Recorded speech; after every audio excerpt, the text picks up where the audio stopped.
नमस्कार बच्चों, मैं डॉक्टर मान प्रकाश मीणा बी ए पाठ हिंदी साहित्य के प्रथम पेपर में आपका स्वागत करता हूं। पिछली क्लास में हमने कबीर पढ़ा, अब आगे हम सूर पढ़ेंगे। आप सभी को पता है, हिंदी साहित्य के भक्ति काल में दो प्रकार की शाखा पाई जाती हैं, एक निर्गुण शाखा और एक सगुण शाखा। निर्गुण शाखा के कवि कबीरदास जी थे और सगुण शाखा के कवि में दो प्रकार की शाखा पाई जाती है, एक कृष्ण भक्ति शाखा और दूसरी राम भक्ति शाखा। सगुण शाखा के कवि ईश्वर के साकार रूप में पूजा करते हैं। भगवान कृष्ण भक्ति शाखा के कवि भगवान कृष्ण को अपना आराध्य देव मानकर अपने समस्त लीलाओं को, अपने समस्त भक्ति उस पर निछावर करते हैं और उनके भजन कीर्तन करके उनकी आस्था प्रकट करते हैं और अपना काव्य लिखते हैं। इसमें सूरदास आते हैं और राम भक्ति शाखा के कवि वो आते हैं जो अपनी भक्ति, अपनी समस्त चीज़ भगवान श्री राम के प्रति समर्पित करते हैं। उसमें तुलसीदास आते हैं। तो हम अब सूरदास के बारे में पढ़ेंगे। आप सभी को मालूम है कि सूरदास हिंदी साहित्य के बहुत महान कवि माने जाते हैं। भगवान श्री कृष्ण को अपना आराध्य बनाकर उन्होंने भक्ति, नीति, श्रृंगार और वात्सल्य के चित्रण किया। उन्होंने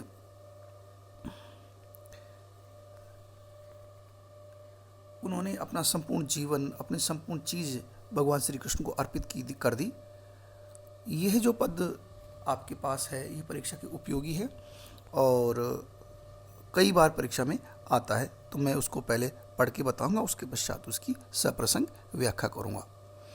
उदो अखिया अति अनुरागी, इकटक मग जोवती अरु रोवती, भूलव पलक न लागी, बिन पावस पावस करी राखी, देखत हो विद्वान, अब दो कहा की हो चाहत हो, छोड़ो निर्गुण ज्ञान, तुम तो सखा श्याम सुंदर की, जानत सकल सुभाय, जैसे मिले सूर्य के स्वामी, सोई करो उपाय।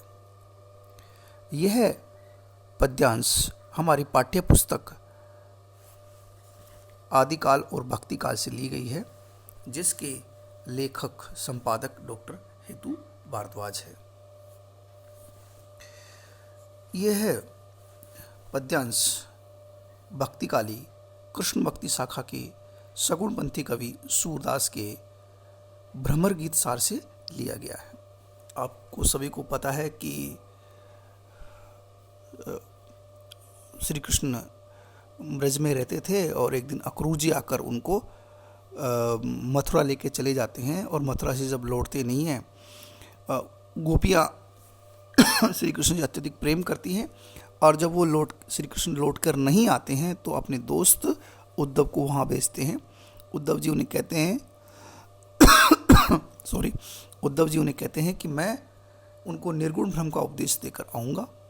तो गोपियाँ उद्धव के निर्गुण ब्रह्म के उपदेश देने पर श्री कृष्ण के प्रति अपनी एकनिष्ठ प्रेम की बात कह रही है। इसमें गोपियों की श्री कृष्ण के प्रति प्रेम, निष्ठा, विवशता और वेदना का वर्णन किया गया है। गोपियाँ उद्धव से कहती है, उद्धव आँखियाँ अति अनुरागी, हे उद्धव हमारी आँखें हैं श्री कृष्ण के प्रेम की अनुरागी है, श्री कृष्ण के प्रेम में डूबी हुई है।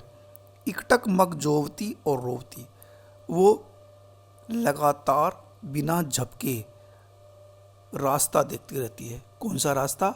जिस रास्ते से भगवान श्री कृष्ण मथुरा गए हैं। सुबह से लेकर शाम तक जब लौट कर नहीं आते, शाम को अरु रोती और रोने लगती है। भूले पलक न लागी, दिन भर तो वो श्री कृष्ण का इंतज़ार करते हैं और शाम को वो नहीं आते तो रोने लगती हैं, और रात को जब होती है भूल कर भी आँख नहीं लगती, सोती नहीं है। अर्थात दिन में प्रतीक्षा रहती है और रात में रोती रहती है। बिन पावस पावस करी राखी, दुनिया में ऐसा होता है कि वर्षा ऋतु में ही वर्षा होती है, लेकिन मेरी आंखें तो ऐसी है कि निरंतर बरसती रहती है। वर्षा ऋतु नहीं होने के बावजूद भी यहाँ पर बरसात हो रही है। अर्थात श्री कृष्ण के वियोग में वो अत्यधिक रो रही है। देखती विद्वान, तुम्हें कुछ छिपाने की जरूरत नहीं है, तुम्हारे सामने मेरी रोई हुई आंखें देख सकती हूँ। अब दो कहा की हो चाहत हो, तुम हमारी दशा देख रहे हो, हमारी आंखों की दशा, हमारे मन की दशा, हमारी शारीरिक दशा, अब भी तुम क्या करना चाहते हो? छोड़ो निर्गुण ज्ञान, हमें अपना ये नीरस निर्गुण ज्ञान मत दो। हम तो श्री कृष्ण से प्रेम करते हैं, बस हमें वही चाहिए। तुम हो सका श्याम सुंदर के। फिर श्री कृष्ण के प्रति अपनी, उद्धव के प्रति अपनी प्रेम प्रकट करते हुए कहती है कि तुम तो श्री कृष्ण के भक्त हो, उनके मित्र हो, उनके दोस्त हो। जानत सकल स्वभाव, तुम उनके सारे स्वभाव को जानते हो, कि उनको सब प्रकार से जानते हो, तो जाके समझाओ उन्हें कि गोपियों की बुरी स्थिति है, तुम आ जाओ। जैसे मिले सूर स्वामी सोई करो उपाय। जिस प्रकार से भगवान श्री कृष्ण हमसे मिल सकते हैं वही उपाय बताओ, हमें आप निर्गुण ब्रह्म की बात मत कहो। जैसे श्री कृष्ण हमें मिल सकते हैं वो उपाय बताओ। तो ये पद्यांश बहुत महत्वपूर्ण है। इसमें गोपियों का उद्धव से श्री कृष्ण के प्रति एकनिष्ठ प्रेम दिखा रहे हैं। उनकी प्रेम निष्ठा है, उनकी विवशता भी है, वेदना, वो विवश भी है कि हम तुम्हारे निर्गुण की बात मान लेते हैं, लेकिन हम तो श्री कृष्ण से अत्यधिक प्रेम कर रहे हैं।